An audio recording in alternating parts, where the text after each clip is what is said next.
Bien, el aprendizaje automatizado en general se divide en tres grupos.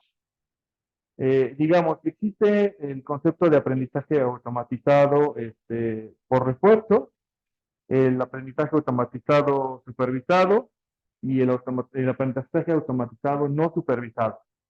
El aprendizaje automatizado por refuerzo se implementa en casos en los cuales ustedes tienen pocos datos y requieren que el usuario constantemente les esté reforzando o les esté dando información sobre si es que es posible que esté correctamente implementado el modelo. ¿Quién es? ¿Por qué lo pongo al principio? Lo pongo al principio porque probablemente es de los modelos que más están utilizando hoy. ¿Cuál es el ejemplo que probablemente es más famoso en este momento y que utiliza aprendizaje un poco por refuerzo? Es el chat GPT. El chat GPT fue entrenado con muchos datos, pero tiene una parte es, que tiene aprendizaje por refuerzo o por confirmación humana. Bien, ahora luego hay una parte, digo, esto no voy a tratar tanto de este, pero me voy a enfocar más en los otros dos que son más claros, son menos difíciles de no identificarlos, que es el aprendizaje supervisado. Se implementa en situaciones en las cuales existe una variable objetivo que queremos, digamos, cuantificar, que queremos clasificar, que queremos medir su efecto, pero que está claramente definida. Básicamente, lo que podríamos decir es que el aprendizaje supervisado se implementa en situaciones en las cuales tenemos etiquetas. Piensen en el caso en el cual tienen un modelo que va a clasificar cosas, personas que pagan su crédito de personas que no pagan su crédito. Entonces, en este caso está en una situación de un modelo supervisado, porque tienen una variable que pueden supervisar o que pueden verificar que en efecto la clasificación se realizó correctamente. Imagínense que tienen una situación en la cual tienen una variable que es el ingreso promedio de las personas que trabajan. En este caso también tienen una variable con respecto a la cual pueden evaluar si de verdad su modelo está prediciendo correctamente el salario de las personas. Sí, siempre que tengan una variable con respecto a la cual contrastar o una variable, digamos, con etiquetas, estarán en una situación en la cual el aprendizaje es supervisado. Ahora, el aprendizaje no supervisado ocurre por contraste en situaciones en las cuales no tenemos una variable respecto de la cual podemos contrastar. Es decir, tenemos un montón de información, como por ejemplo, digamos, variables de todas las personas que estamos en este salón, tenemos nuestras edades, tenemos algunas variables de perfilamiento como zonas de donde nacimos, zonas donde crecimos, este, otra información contextual de cada uno de los que estamos aquí. Y entonces queremos clusterizar aquellas personas que, por ejemplo, tienen un tipo de propensión a padecer hipertensión o personas que tienen propensión a padecer algún otro tipo de padecimiento médico. No obstante, solo son propensiones. En realidad, ninguna de las personas que está aquí tiene un examen que le dice que en efecto tiene hipertensión o tiene algún tipo de propensión hacia la diabetes. No tenemos esa variable, es decir, no tenemos etiquetada a las personas. Sin embargo, lo que queremos hacer es clusterizar, es decir, hay grupos que se parecen mucho, ¿sí? Eso ocurre también muchísimo cuando, por ejemplo, tenemos información de, piensen en esto, tienen información de diversas empresas y quieren clusterizarlas porque dicen, bueno, estoy casi seguro de que hay un grupo de empresas que parece que se comportan de una forma muy parecida, ¿sí? Un ejemplo que también es muy común en el caso de clustering y se ocupa muchísimo en medicina es, por ejemplo, este caso es muy famoso, es si ustedes hicieran una gráfica del electrocardiograma, por ejemplo, imagínense que tienen aquí la frecuencia cardíaca y aquí tienen digamos, el tiempo o el lapso en el cual se toma la medición de la frecuencia cardíaca. Entonces, normalmente si ustedes observan un electrocardiograma, digo, nosotros no somos médicos, pero si observan un electrocardiograma verían algo así, ¿no? Verían una situación así. Ahora imagínense que ven esto para miles de personas. Entonces, si graficaran para cada una de las personas, verían que, por ejemplo, otra persona tiene un electrocardiograma también, así más o menos parecido. Imaginemos que tenemos otra persona más que también, y así lo multiplicamos por miles de situaciones. Sin embargo, encontramos que hay una sola persona, digamos, o un conjunto de personas de ellos, que tiene un electrocardiograma que tiene una cosa así. ¿Qué pensarían de esa situación? Normal. Que no es normal esta persona, exactamente, que este comportamiento no es normal. Entonces, imagínense que ahora lo replican y que encuentran un conjunto, un subconjunto de personas que tienen una situación como esta. Bien, algunos estudios han encontrado que los electrocardiogramas se pueden clusterizar y podemos encontrar a las personas que están propensas a tener un evento cardíaco, un paro cardíaco en el futuro, con muchísima antelación, ¿sí? Porque pudimos clusterizar la serie de tiempo, ¿sí? Entonces el clúster no solo es a nivel cross-section, no solo ocurre a nivel de las personas en un momento dado, sino también podemos clusterizar series, ¿vale? Y eso, para eso sirve el aprendizaje no supervisado, ¿vale? ¿Dudas hasta aquí con la idea de qué es esto? Ok, vale. Bien, ahora, entonces, estamos en el mundo de los datos, ¿no? En el mundo de un montón de información. Entonces, pero bueno, ¿de dónde viene el concepto de que esto es aprendizaje? Bien, esto viene de la idea de que normalmente, como el enfoque que vamos a seguir cuando veamos uno de estos modelos va a ser el siguiente. Vamos a tratar de pensar en una situación en la cual podemos particionar nuestros datos en en tres conjuntos. En un conjunto que sea de entrenamiento, en un conjunto que sea de validación y otro que sea de prueba. ¿Sí? Normalmente, eh, como operan los modelos es que únicamente particionamos nuestros datos en estos dos primeros conjuntos y ahora les digo por qué. El concepto de aprendizaje que se implementa es un concepto meramente computacional. Es decir, lo que estamos haciendo es construir una regla que sea válida para un conjunto de datos. Piensen en esta situación, imagínense que están haciendo una regresión que sea válida para una muestra. Una muestra, por ejemplo, puede ser todos los egresados de la facultad. Tenemos esa muestra y esa muestra es una muestra sobre la cual queremos construir un modelo que prediga el salario de las personas al salir de la carrera. ¿Vale? Ahora bien, se vuelve un modelo de aprendizaje cuando este modelo que ya aprendió sobre ese conjunto de datos, lo llevamos a otro conjunto de datos distinto y vemos qué predice en ese nuevo conjunto de datos. Y los resultados que nos da son la predicción de, basada en el aprendizaje en otro conjunto de datos. No sé si me explico con esta idea. Es decir, los modelos de aprendizaje automatizado aprenden la regla o el algoritmo en un conjunto que se llama el conjunto de entrenamiento y lo evalúas en un conjunto de validación. ¿Sí? Y ahí puedes ver qué tan bueno es tu modelo. Si, si ya es bueno tu modelo, entonces lo llevas a un conjunto de test o un conjunto de pruebas. Que es decir, bueno, lo implementas y lo pones en producción. Es decir, ahora sí, este modelo es el que predice los salarios de los egresados de la facultad. Pensemos en un modelo de clasificación. Imagínense que lo que tienen es un modelo Probit que lo que hace es que predice si una persona va, sí, imagínense que son del área de recursos humanos de una empresa o de un gran corporativo y que deciden construir un modelo que va a predecir cuándo una persona renunciará a su puesto laboral. ¿Sí? Entonces tienen un conjunto de pruebas que deciden, bueno, tienen todo el historial de las empresas, de las personas que han renunciado en la empresa. Entonces lo que pueden hacer es particionar la muestra. Toman un conjunto de los datos y dicen, sobre un conjunto de los datos voy a construir un PROBIT y sobre el otro conjunto de los datos voy a evaluar el PROBIT que acabo de construir y entonces diré si ese PROBIT predice muy bien cuándo las personas renunciarán. Noten que la idea es simplemente, es decir, yo entreno un modelo en un conjunto, pero lo valido en otro conjunto, ¿sí? En ese sentido es el aprendizaje. Así es como nosotros aprendemos.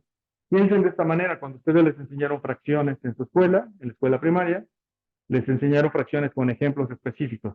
Les dijeron, bueno, suma un medio más un cuarto, ¿no? Y te enseñan una regla.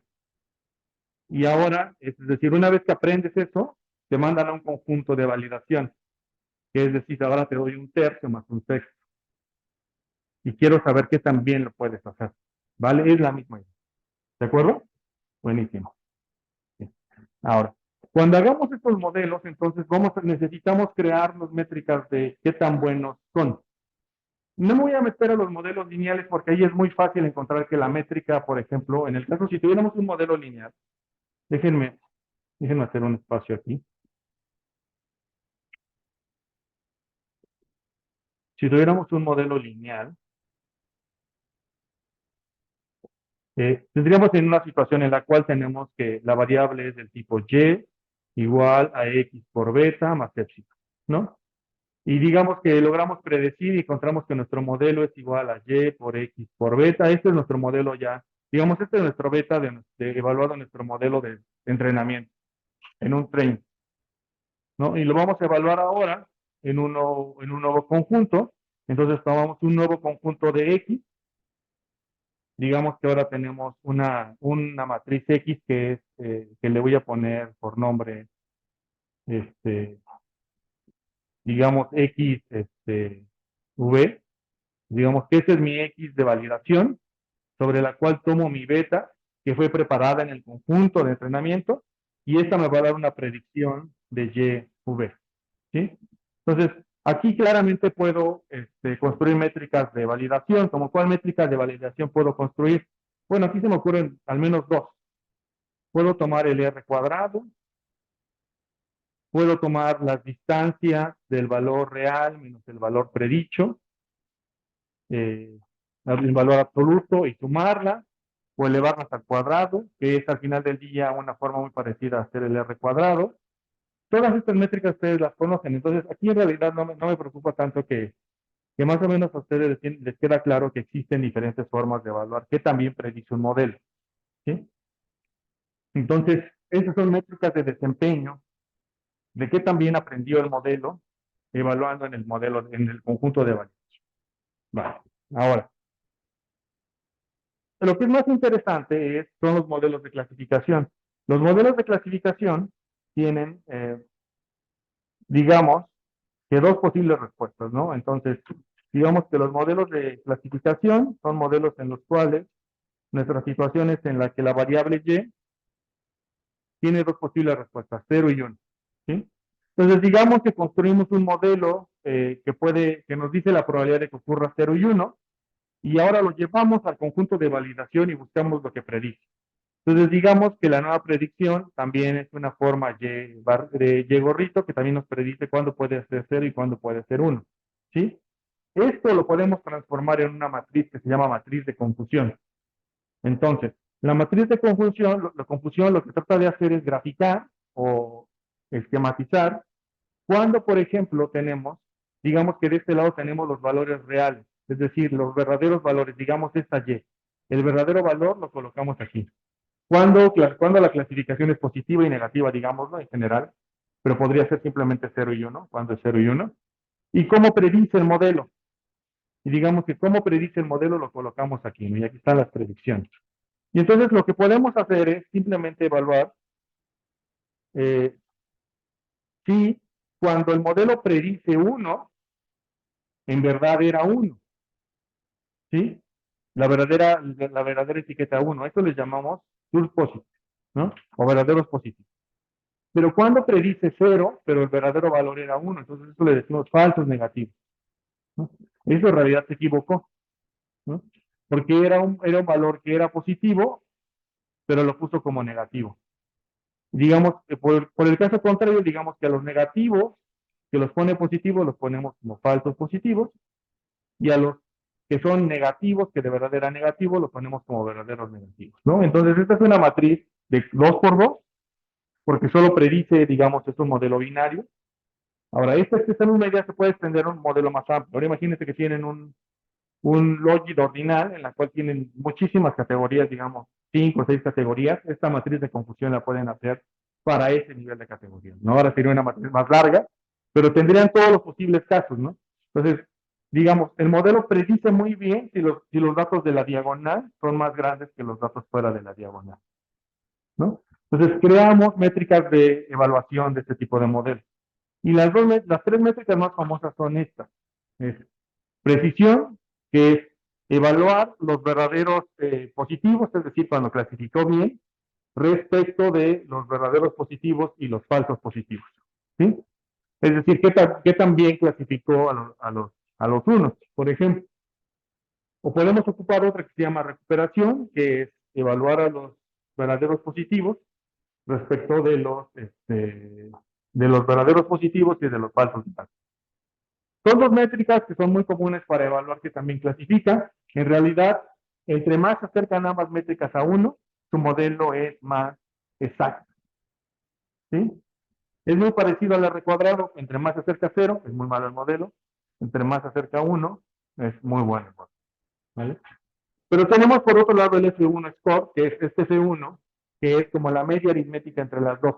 Entonces, el F1 score siempre va a estar entre las dos, es como una especie de promedio, es decir, las dos métricas nos dicen qué tan bueno es el modelo, pero digamos, si quisiéramos hacer una métrica resumen, lo haríamos con el F1 score. ¿Vale? Bien, ¿dudas hasta aquí? Sí, si tienen que aplicar las redes públicas para asegurarse o vas a con que tengan un buen resultado.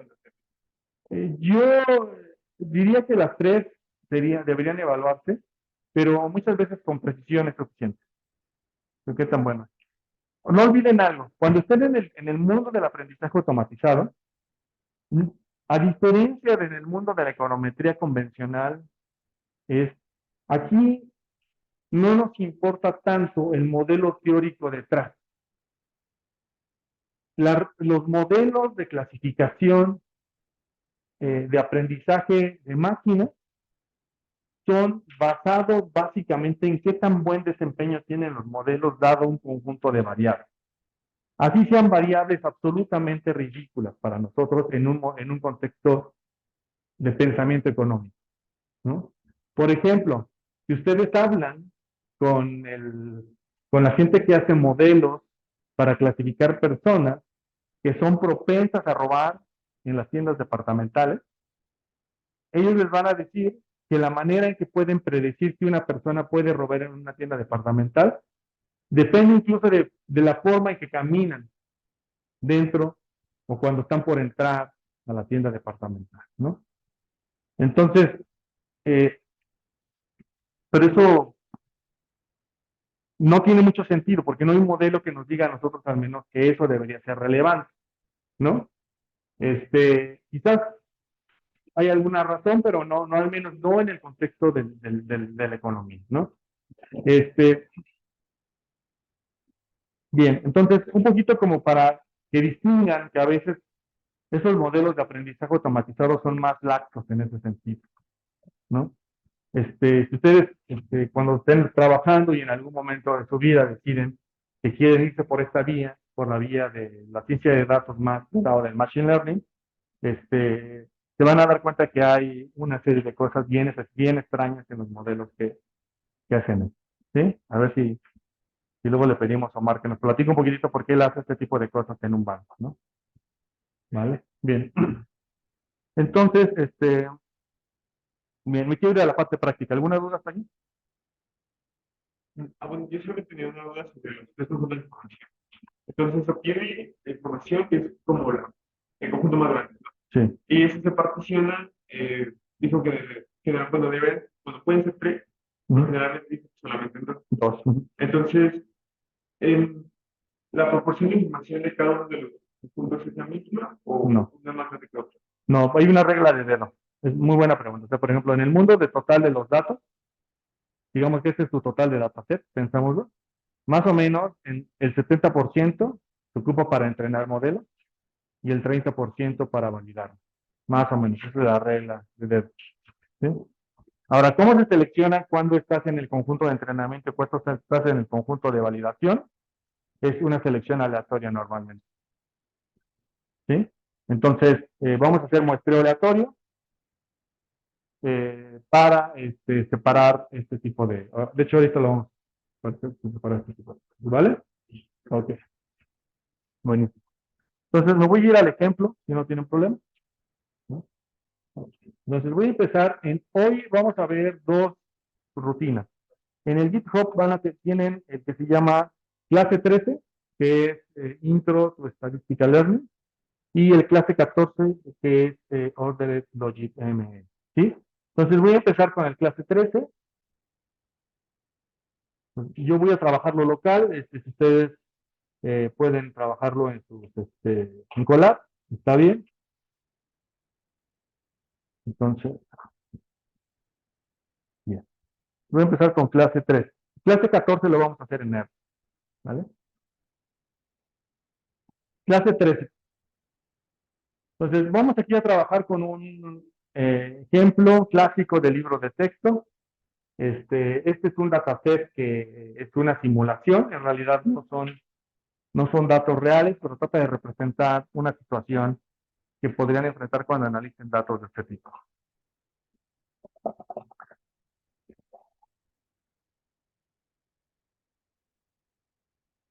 Bien, entonces, primero, las bibliotecas que voy a utilizar son las convencionales, Pandas, NumPy, Matplotlib, Seaborn, que habíamos conversado. Las nuevas que estoy incorporando ahora son, que es básicamente Stella, que son bibliotecas de aprendizaje automatizado, que son las más comunes. Esa es la más común en Python normalmente. Hay otras que sirven ya, pero para situaciones en las cuales tienen datos masivos, que son PyTorch o TensorFlow, si por ahí han leído un poquitito sobre eso, pero ya son bibliotecas cuando en realidad tienen un conjunto muy grande de datos, ¿no? Pero en realidad con estas serían como suficientes para poder trabajar, ¿vale? Bien. Ahora, entonces voy a empezar con esta. Lo que voy a hacer es cargar la base de datos, que es este archivo que se llama default, XLSX. Y es un archivo muy sencillo que lo que tiene simplemente es una columna que dice si la persona está en default o no respecto de un crédito, si la persona es estudiante o no, el balance, que el balance lo que indica es el monto del crédito que pidió la persona o lo que debe, básicamente, si lo quieren ver así, y el income es el ingreso de las personas, ¿vale? Entonces, las primeras cosas que nos tienen que la primera cosa que tenemos que pensar cuando vemos uno de estos modelos es, si lo pensamos desde el lado económico, o sea, como si lo pensamos como economistas, de hecho podríamos pensar que hay un problema de endogeneidad aquí, porque las personas que pagan su crédito o no, ciertamente pueden determinar pagar o no su crédito en función de cuánto es su balance de crédito, o sea, cuánto deben. Pero viceversa también es cierto. Es decir, las personas que normalmente no pagan su crédito piden créditos muy altos porque saben a priori que no lo van a pagar. ¿Sí? Entonces aquí, de hecho, tenemos un problema en general, pero vamos a hacer de cuenta que no lo vimos. ¿Vale? Eh, entonces, primero voy a enseñarles un poquitito cómo crear dummies. Las clases pasadas les enseñé cómo crear dummies con una función de Panda que se llamaba getDummies, que también era para crear dummies. Ahora lo vamos a hacer de otra manera, digamos, digamos, para tener diferentes formas de hacer dummies. Lo que voy a hacer ahora es crear un factor, digamos, dado una variable que es puro texto. En este caso, piensen que la variable default es texto, simplemente dice sí o no, con texto. Y yo lo voy a volver ceros y unos. Entonces, para volver los ceros y unos, voy a utilizar la función que se llama factorize o factorize. Lo que le voy a decir es, quiero que la columna que se llama default la vuelva factor. Si la vuelve factor, entonces me va a traer un arreglo que les denominamos aquí array, que va a traer puros valores ceros y unos, y otro que va a ser un index, y el index es 0 y 1. Entonces, en el index va a almacenar lo que significa 0 y lo que significa 1 en términos del texto, y en el arreglo va a almacenar valores numéricos para indicarme cuando es 0 y 1. ¿Sí? Entonces, es una forma de hacer dummies. En realidad, entonces, ya sabemos factorizar. Lo que vamos a hacer entonces es tomar Ahora bien, como nos da dos cosas, nos da un arreglo y un index, lo que voy a hacer es decirle que quiero solamente el primer elemento. Y el primer elemento es el arreglo. Pero acuérdense que en Python los números índices inician desde 0, no desde 1, como en R.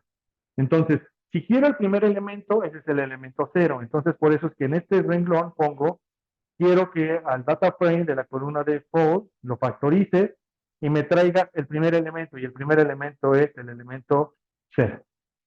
De esa manera me trae únicamente el arreglo, ¿no?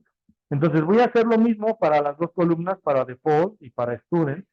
Y lo voy a factorizar, me voy a traer el primer elemento que es el arreglo y los voy a colocar como dos columnas nuevas, una que se va a llamar default 2 y otra que se va a llamar student 2, pero entonces estas ya van a ser dummies, ¿no? Entonces lo ejecutamos y de esta manera lo que tenemos es esto, ¿no? Entonces cuando default sea no, va a ser 0 y así sucesivamente. Cuando student sea no, va a ser 0, cuando student sea yes, va a ser 1, ¿sí? Así tenemos nuestras variables. Bien. Ahora voy a hacer gráficas. Aquí esta gráfica que tengo aquí es una gráfica un poquitito ya más elaborada. Voy a utilizar una función de Matplotlib que lo que hace es que crea sus conjuntos de gráficas, pero las voy a hacer, le voy a dar indicaciones a Matplotlib para que divida el, el espacio donde va a graficar en 4 columnas. Entonces, lo que estoy diciendo es, crea una figura que sea de tamaño 12 por 5. 12 por 5 es más o menos un rectángulo, es decir, 12 por 5 de alto. Y que quiero que el grid o el espacio del grid sea del tipo 1 por 4, es decir, una fila con 4 columnas, ¿sí? Entonces, va a seleccionar el espacio, ese que le di de 12 por 5, va a tomar valores de 3, que son como, en realidad son centímetros, 3 centímetros, 3 centímetros, 3 centímetros, 4 columnas de 3 centímetros. Y a cada una de esas columnas le voy a decir que asigne valores específicos de la gráfica. Entonces, lo que puede hacer es incluso ponerme 4 gráficas, o como en este caso que voy a ilustrar aquí, va a tomar los dos primeros espacios y va a poner una gráfica, va a tomar el tercer espacio y va a poner otra gráfica, y va a tomar el cuarto espacio y va a poner otra gráfica. ¿Sí? Entonces, voy a poner únicamente 3 gráficas. La primera gráfica va a ocupar 2 espacios, entonces esa le digo que vaya desde el 0 hasta el -2, es decir, que vaya hasta el último, se regrese 2 espacios y ahí ponga la primera gráfica. Entonces la primera gráfica va a ir del 0 al 2. Luego, la segunda gráfica es una gráfica que va a ir del 0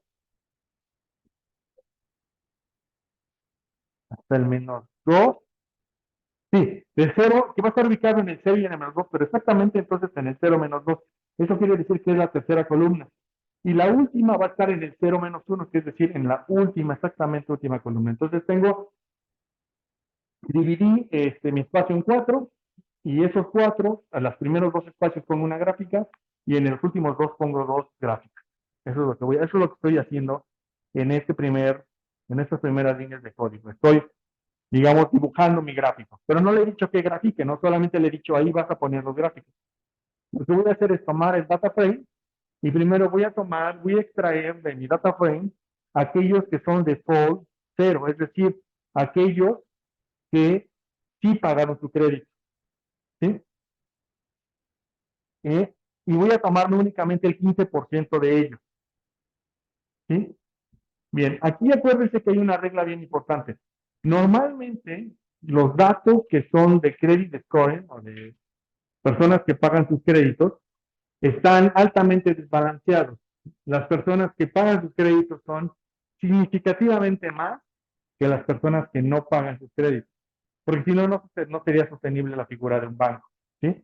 Entonces, por esa razón es que solamente me tomo una fracción de ellos. Entonces, me tomé un 15% del total de la muestra. Entonces, noten que desde aquí ya estoy haciendo un muestreo. Le dije, sample, quiero que hagas una muestra sin ninguna restricción. Una muestra, toma los que tú quieras, pero que solo sean el 15% de esos valores. Y quiero que los pongas en este data frame que se vaya a tomar. Este frame no. Luego va a ser un data frame de sí, y eso sí, toma todos los que son default 1 y toma todos, ¿vale? Y luego voy a apendizar ambos data frames, el de no y el de sí, en uno nuevo que se va a llamar DF con un guión bajo, ¿vale? Ese es mi data frame con el que voy a graficar. Entonces, primero voy a hacer un scatter plot para graficar los que pagan y los que no pagan. Primero para los que sí, para los que están en default, es decir, los que no pagan, y voy a utilizar la variable balance y la variable income. ¿Sí? Entonces, un scatter plot para las personas que están en default. Y voy a utilizar un marcador que va a ser una cruz de color naranja. Entonces, con una cruz de color naranja voy a graficar las personas que no pagan. Y luego, con una bolita azul más o menos claro, voy a poner a las personas que sí pagan su crédito.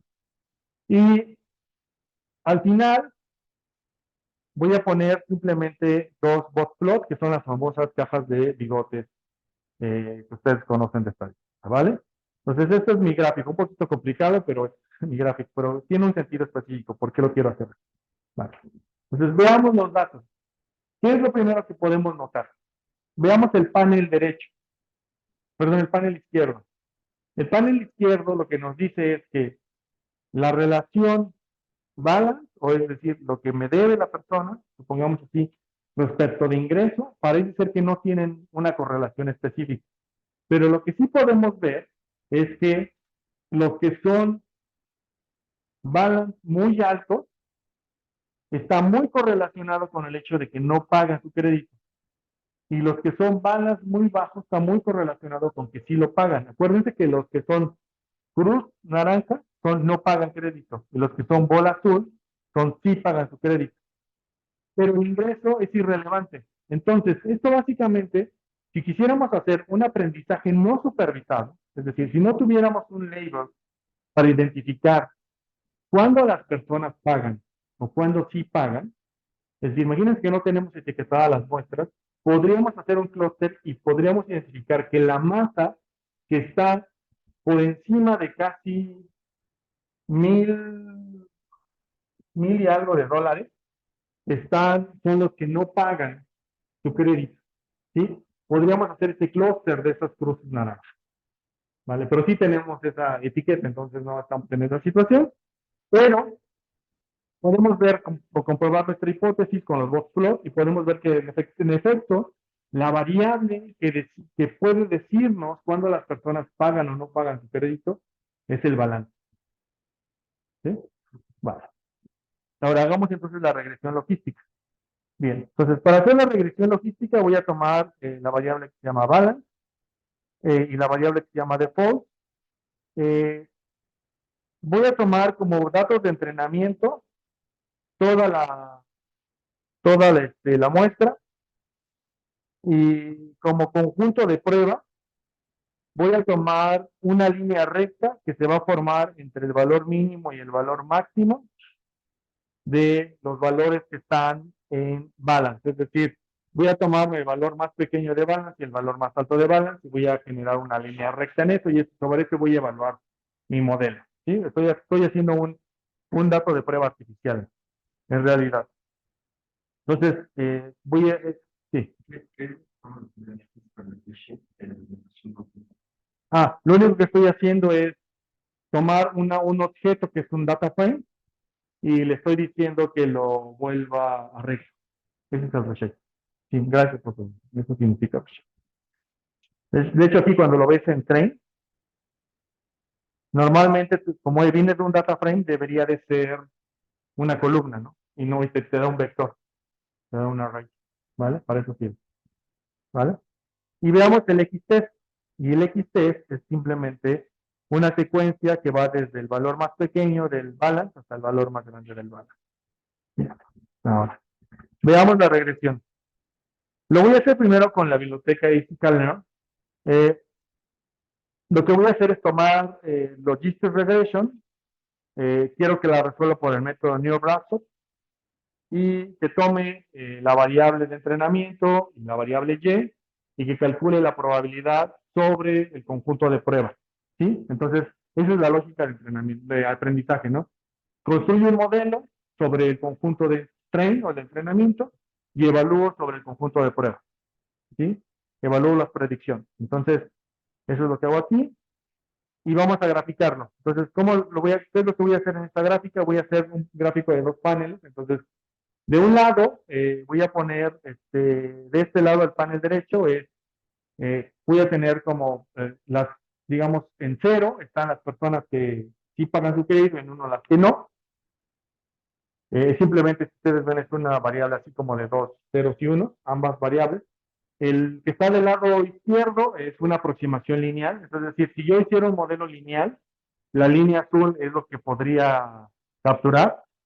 Pero como este no es un modelo lineal, yo sé que es un modelo logic, la línea azul del panel derecho muestra cómo se vería la distribución de un probit aplicado a este conjunto de datos.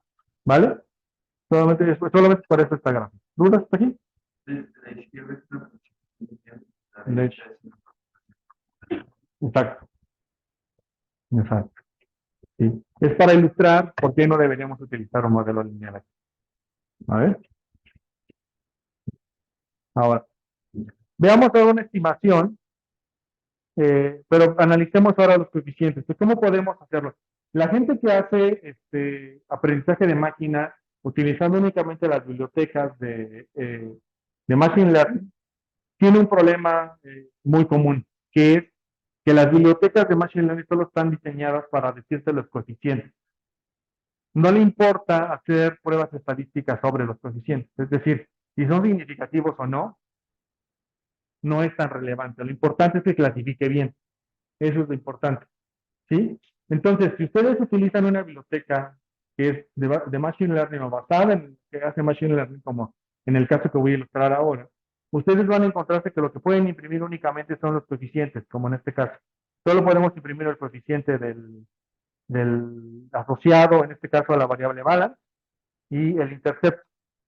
Contrario a eso, si hiciéramos una forma como nosotros lo venimos haciendo, utilizando una biblioteca más de Seaborn, y, y utilizáramos el Logic, el modelo Logic, sí podríamos tener una tabla donde tendríamos el mismo resultado, pero tendríamos todos los demás valores para evaluar si el modelo está bien, ¿no? Es decir, por hacer pruebas de diagnóstico, ver si los coeficientes son significativos o si no lo son, ¿vale? Entonces, es una de las cosas que tiene que tener mucho cuidado. Cuando ustedes trabajen con modelos de Machine Learning, lo que van a tener es que normalmente las bibliotecas no les preocupa hacer pruebas de hipótesis sobre coeficientes, es básicamente irrelevante, solamente que se clasifique bien es suficiente, pero cuando están del lado de la econometría sí nos preocupa saber poder hacer inferencias sobre los resultados que estamos obteniendo.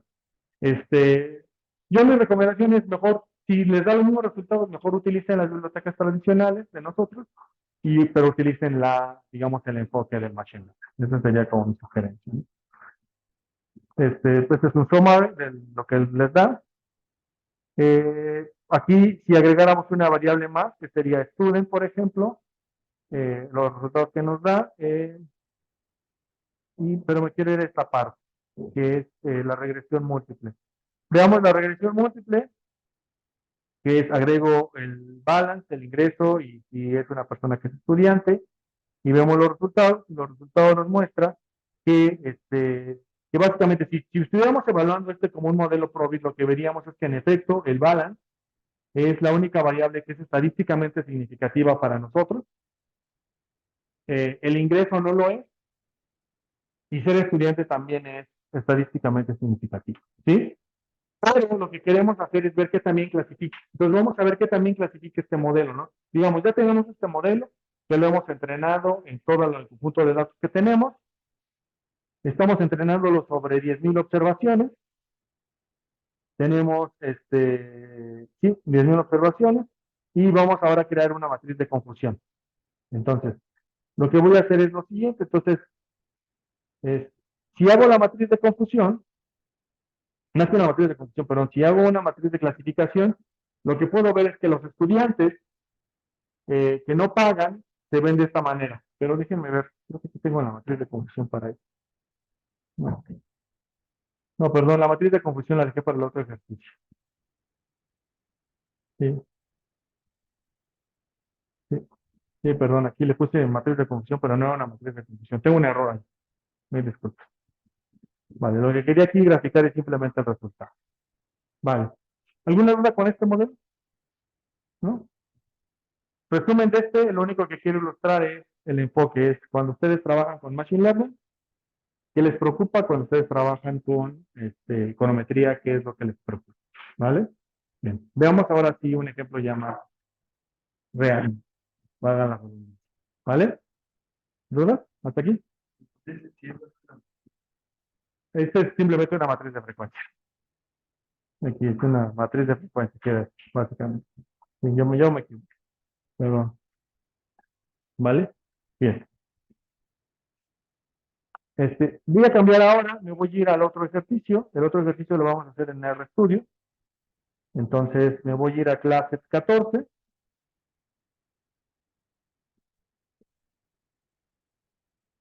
Voy a abrir este objeto que es el RMD.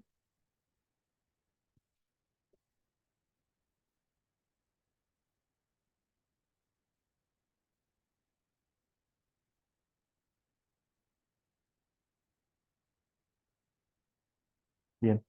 Vamos a retomar nuestro ejemplo que vimos hace algunas semanas de los videojuegos. Si ustedes recuerdan, en aquella ocasión lo que les dije, bueno, es supongan que lo que tienen, voy a empezar a ejecutar cada uno de los chunks de texto en los que voy hablando.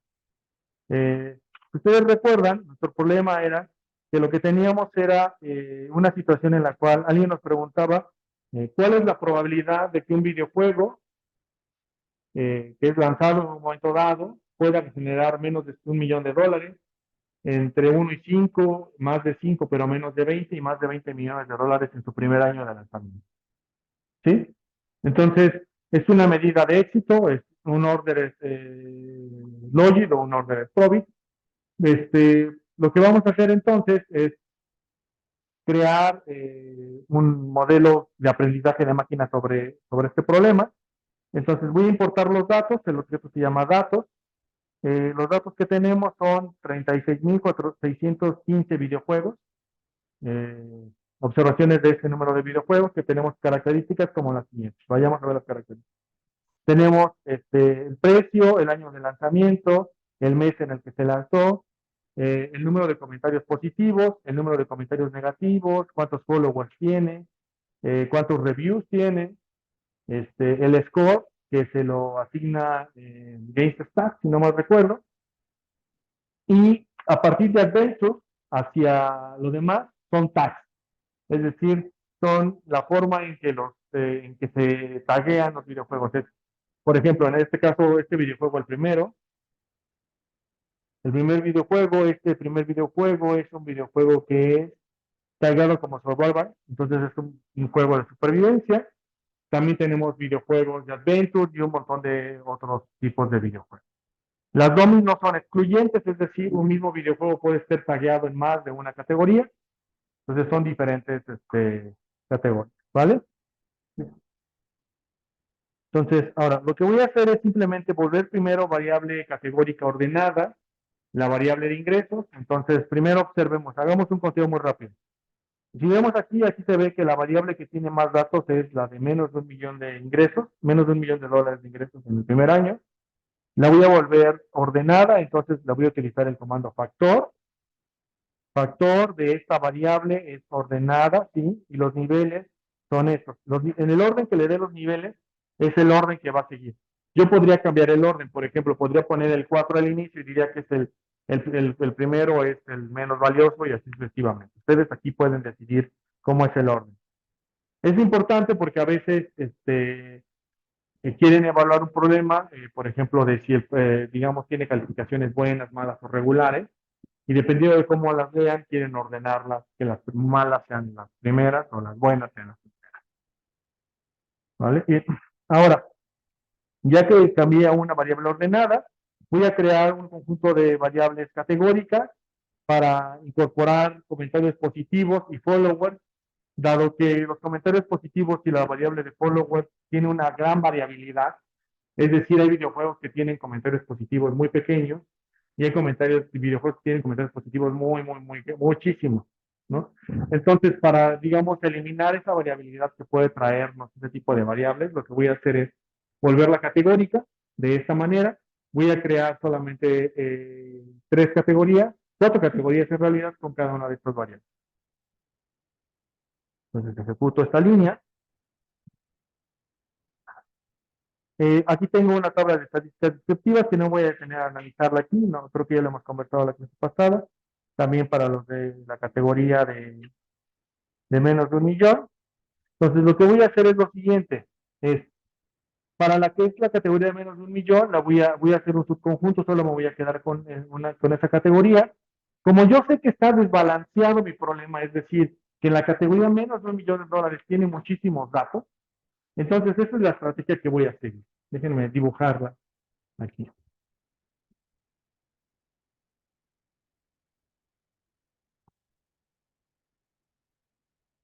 Entonces, mi problema es el siguiente. Si yo veo esto como digamos, piensen que este es mi conjunto de datos.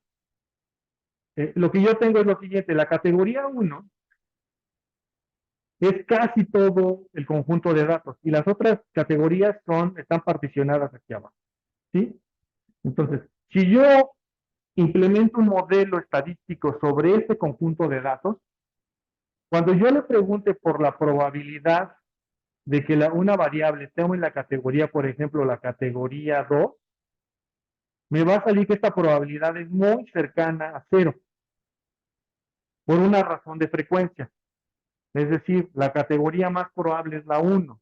Entonces, cualquier modelo que yo implemente sobre este conjunto de datos va a aprender, ese es el concepto, va a aprender que lo más probable es que sea la categoría 1 y no las demás categorías. ¿Sí? Entonces, lo que tengo que hacer es mejorar mi calidad de datos, reduciendo la categoría 1 y disminuyendo el desbalance. ¿Sí? Entonces, lo que voy a hacer es hacer una selección aleatoria de la categoría 1. Voy a tomar toda la categoría 1 y voy a seleccionar un porcentaje de esta categoría. Creo que selecciono el 7% para mi ejemplo.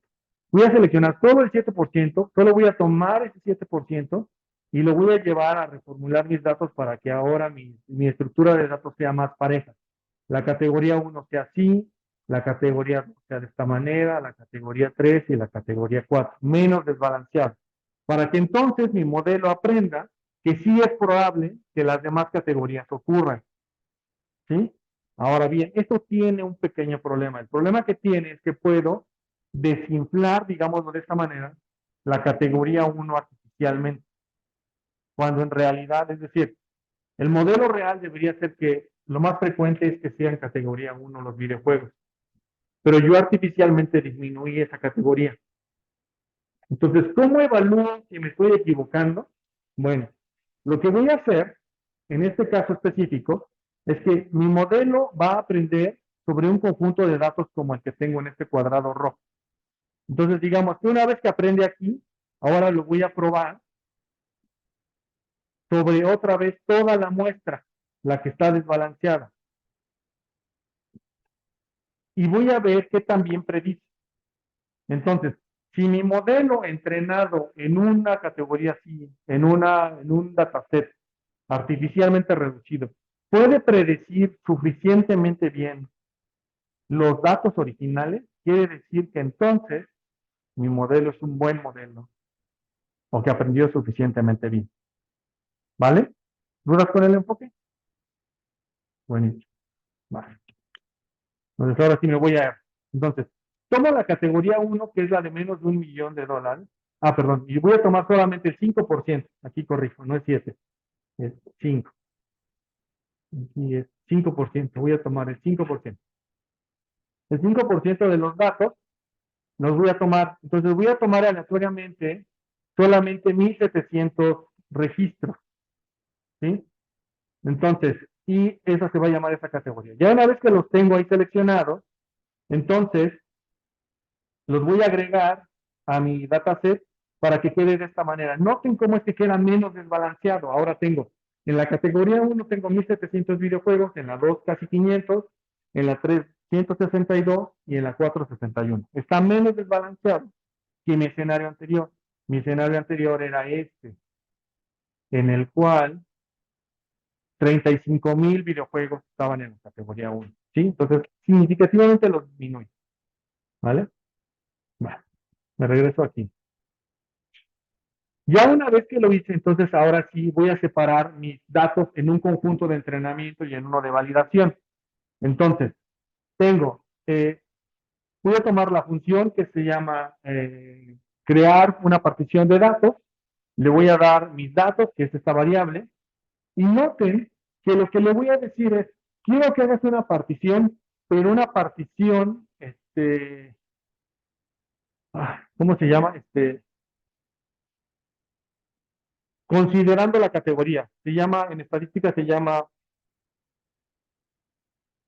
segmentada, una partición segmentada. Es decir, no voy a hacerle una selección aleatoria sobre todo el conjunto de datos, sino lo que le voy a decir es respeta la estructura. Es decir, si, si la estructura de los datos es como se muestra en esta tabla, quiero que la partición siga manteniendo la misma estructura. Es decir, que la mayoría de los datos estén en la categoría 1 en cada una de las particiones. ¿Sí? Si no lo dijera eso, es muy probable que separar mi conjunto de entrenamiento y de prueba generaría desbalances entre las diferentes categorías. Y no quiero eso. Quiero que tanto el conjunto donde va a aprender el modelo como en el conjunto donde voy a evaluar se parezcan muchísimo en la manera en que se distribuye la variable que me interesa clasificar. Bien, entonces por eso tomo esta variable que se llama Cast Review por Year y le voy a decir que tome el 70% de los datos, que los ponga en el conjunto de entrenamiento. Y ya. Entonces, de esta manera lo que hago es tomo al conjunto de entrenamiento, lo voy a llamar train, y el conjunto y los que no, y el complemento, por eso le pongo el menos, se va a llamar el conjunto de validación.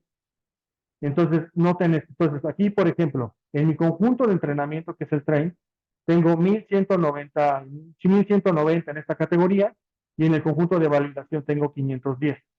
¿Sí? Pero tiene más o menos la misma forma, ¿no? La mayoría están en la categoría 1 y va disminuyendo así hasta la categoría 4 y tanto en el conjunto de entrenamiento como en el conjunto de prueba. ¿Dudas hasta aquí? Ok. Puedo crear estadísticas descriptivas, que no voy a tener a ver eso. Sí deberíamos ser cuidadosos de verlas, porque se deberían parecer mucho. Los stats del conjunto de entrenamiento con los stats del conjunto de prueba deberían de parecerse. No me detengo mucho en eso, solamente porque tenemos tiempo limitado. Bien, ahora vamos a hacer entonces un modelo. Entonces, mi modelo va a ser un probit ordenado. Entonces, voy a utilizar la función POLR. Esa es la función que voy a utilizar. Esa es la variable es mi variable categórica. La variable categórica que va a estar en función del precio, del score, de la categorización de followers, de positivos, y de estos tags, únicamente de estos tags, ¿vale? Y lo voy a evaluar sobre el conjunto de entrenamiento, ¿sí? Entonces, está aprendiendo sobre el conjunto de entrenamiento, ¿sí? Este modelo. Es un método logístico, entonces es un order logic, en realidad, no un order probit, y lo voy a guardar en un modelo que se va a llamar OLM1 y se va a guardar así, OLM1 model.rds. Entonces, lo que voy a hacer es, genero mi order logic y lo almaceno como un modelo, ¿sí? Como una regla para que después pueda llamar siempre para predecir, ¿sí? Y imprimo los summaries, ¿vale? Entonces, ustedes en la carpeta donde tengan se va a crear un nuevo objeto que se va a llamar así, OLM1 model, que es el modelo que acaban de crear, que les va a permitir predecir siempre. Digamos que ese es nuestro modelo que ya aprendió de los datos. ¿Sí? Eso es lo que significa. Ya. Entonces, digamos, ahora ya que tenemos nuestro modelo que aprendió de los datos, evaluémoslo. Entonces, lo que voy a hacer es lo siguiente. Eh, bueno, primero los coeficientes se los muestro muy rápido, solamente porque me quiero detener muy rápido en algo. Noten que uno de los coeficientes que probablemente más aporta es el número de follow, ¿no? Entonces, entre menos followers, también es menos la probabilidad de generar ingresos. Bien, pero vamos, ahora sí. Entonces voy a predecir. Entonces, ¿qué es lo que voy a hacer? Voy a tomar la función predict, voy a tomar el modelo se llama OLM1. Quiero que tome sobre los datos de validación y que me traiga las probabilidades. Entonces, el modelo va a tomar el conjunto de validación, va a predecir las probabilidades y lo va a guardar en este objeto que se va a llamar prod. Y luego voy a hacer lo mismo para predecir clases. Entonces, este tipo de modelos pueden predecir dos cosas, probabilidades y clases. ¿Por qué es importante tener las dos? Veamos. Si tengo probabilidades y clases, vamos a ver, props. Con props, lo que me está diciendo es que, por ejemplo, que este registro, el primero, tiene probabilidad de 0.999999 de estar en la categoría 1. ¿Sí? Por ejemplo, veamos otro. Por ejemplo, el registro 500, 702, tiene probabilidad 1 de estar en la categoría 1. ¿Sí? Entonces me dice, cada uno de mis datos en el conjunto de prueba, de validación, perdón, me está diciendo cuál es la probabilidad de qué categoría esté en cada una de las 4 categorías que tenemos. Entonces, pensemos, déjenme ver si puedo ubicar alguno que sea favorable para nosotros. O sea, pensando que no esté en categoría 1, sino en categoría 2, 3 o 4. Creo que aquí no se ve ninguna a simple vista. Mm, mm, mm. Ah, está bueno. Sí. Por ejemplo, predice con un 69% de probabilidad, que acabo de señalar, pues creo que necesito hacerlo más grande, ¿no?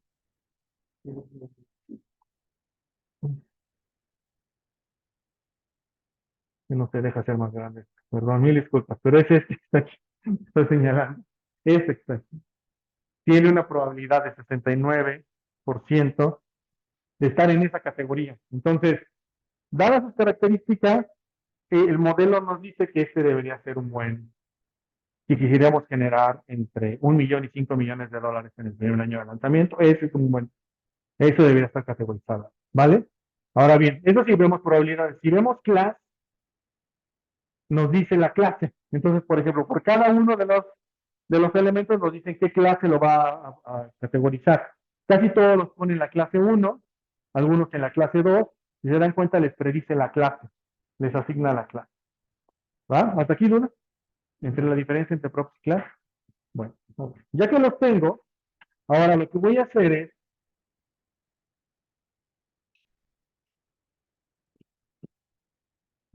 es simplemente guardar todos estos en un solo dataset. Entonces, ya que guardo todo en un solo dataset, ahora sí voy a comparar mis resultados. Entonces, aquí estoy comparando mis resultados. Entonces, por ejemplo, de este lado, aquí en estas primeras dos columnas, tengo el conjunto original, la categoría original. Y del otro lado, tengo la categoría predicha. ¿Sí? Entonces, noten cómo es que mi modelo predice muy bien la categoría 1, casi con un 93% de certeza. Pero las demás categorías las predice muy mal, sobre todo la última, ¿no? O sea, la de más de 20 millones de dólares, había 18 observaciones en esa categoría y mi modelo solo me dice que debería haber 2. Entonces, es un modelo que predice muy mal las demás categorías, pero la 1 bien. Eso en estricto sentido no es tan malo, porque lo podemos leer como que el modelo, si bien no nos dice cuándo el videojuego va a ser exitoso, sí nos dice cuándo va a ser un fracaso, ¿no? Entonces, por complemento podríamos decir que podemos predecir si dadas las características del videojuego, en realidad con un 93% de certeza, si es que va a generar menos de $1 millón, ¿no? Entonces, no es tan malo, en realidad. Una duda es, por así decir, consistencia de la información en el sentido de, o sea, a los unos sorprendentes que no me digan muy bien, porque casi varias observaciones tienen, no deben enviarlo, pero en realidad, si veamos más y más observaciones, empezaría valor verdadero, 200 cargadas para ¿ok? Por ejemplo, siempre son menos. Sí. Sí, sí, pero aquí tendríamos que utilizar otra técnica, tal vez una técnica de aprendizaje con refuerzo. Es decir, cada vez que hay una nueva observación, reforzar el dataset y decirle qué cambió. Para que, por ejemplo, cuando incorporas a uno, pero está en la categoría de más de 20 millones de dólares, tendrías que identificar qué cambió para reforzar tu modelo. Sí, sí lo podrías hacer, pero no es una consistencia estadística, es decir, no es conforme vaya evolucionando el tiempo o conforme vaya pasando las observaciones, va a converger al verdadero valor. No, eso no ocurre, por desgracia. Sí, ¿vale? Bien. Ahora veamos ahora sí la matriz de confusión. Déjenme hacer un poquito más grande esto para que se vea. Ahora sí. Entonces, la matriz de confusión dice que la predicción, bueno, aquí está volteada de cómo yo la ilustro. Pero bueno, aquí en references son los reales, entonces, por ejemplo, había 470, en referencias, lo real es que había 478 aquí, pero la predicción dice que había 31 aquí, uno, entonces en realidad todos estos que están fuera de la diagonal son errores, ¿no? Son errores, todos los que están dentro de la diagonal son los que de verdad el modelo predijo bastante bien. Como se ve, pues el último, pues sí está, por ejemplo, está medio raro, una cosa que cuando después analicé con más cuidado este modelo, es que, por ejemplo, la última categoría, la 4, la real, digamos, esta última columna que está aquí, eh, aquí hay 18 observaciones, pero mi modelo predice que debería haber dos, ¿no? No obstante, la predicción no la baja hasta cero, es decir, no la manda, es decir, cuando el modelo predice mal, no predice aberrantemente mal. Es decir, un videojuego que está en la categoría 4 no me lo regresa hasta la categoría 0 o a la categoría 1, perdón. Eso sí sería muy malo porque básicamente sería como un disparo a ciega, un ciego, ¿no? Porque tomaría la información y dispararía hacia donde fuera sin ninguna referencia. Lo que está diciéndome es que a lo mejor a mi modelo le falta, sí tengo variables que están sumamente correlacionadas con el fenómeno, pero me falta un poco de información para hacerlo más accuracy, si quieren llamarlo así, ¿no? Si quieren, o exacto, pues, ¿vale? Bien. Entonces, aquí están las métricas de desempeño. La más común es el accuracy. Y creo que ya solamente quería mostrarles cómo se desempeña respecto del dataset original. Entonces aquí voy a tomar mi modelo, pero ahora lo voy a predecir sobre todo el dataset. Entonces, un modelo que aprendió sobre un subconjunto, voy a ver qué también predice sobre todo el dataset, porque esa es la pregunta que a lo mejor tenemos todavía, ¿no? Es decir, ¿es bueno? ¿Se desempeña bien en todo el dataset? Y pues sí, miren, o sea, por ejemplo, aquí tenemos 35.700 observaciones en el dataset original y mi modelo predice que hay 33.000. O sea, se desempeña bastante bien, ¿no? Sobre el dataset, ¿vale? Bien, ahora, ya imagínense que lo van a poner en producción, ¿no? Entonces, si lo van a poner en producción, entonces lo que tienen que hacer es, además de crear su matriz de confusión, es creemos un producto dummy. Por ejemplo, este es mi producto dummy. Imagínense que ahora ya estoy con el CEO de la empresa que está diseñando el videojuego. Entonces le digo, mira, si creas un videojuego que cueste 24.99, que alcance un score de 9 en GameStar, que sea del tipo, que tenga followers de la categoría 3, conforme yo los decidí arriba, que tenga comentarios positivos de la categoría 3, que sea adventure, que sea single player, que sea, la verdad es que sí te las debo, que sea 3D creo que sea un videojuego 3D. Yo no soy muy bueno en videojuegos, yo sí te los confieso, no, no soy muy conocedor de videojuegos. Pero por ejemplo, una cosa que a mí me llamó mucho la atención es, creo que, ¿dónde está? Aquí está, esta variable. Esta variable era bien importante, que la protagonista no sea mujer. Si es mujer, ¿sí? Entonces aquí habla de también quién es el target de los videojuegos, ¿no? Entonces, por ejemplo, esta configuración de videojuego, si le recomendara al CEO que hiciera esto, con este le garantizo que genera, bueno, no le garantizo, sino le puedo predecir que va a generar entre 5 y 20 millones de dólares en su primer lanzamiento, en el año de su primer lanzamiento, ¿vale? Ese es justamente el que les enseñé el otro día en Shiny, ¿no? Pero de las tripas de ese modelo, ¿vale? ¿Dudas hasta aquí? No. Ok. Bueno, estábamos viendo que en la prueba anterior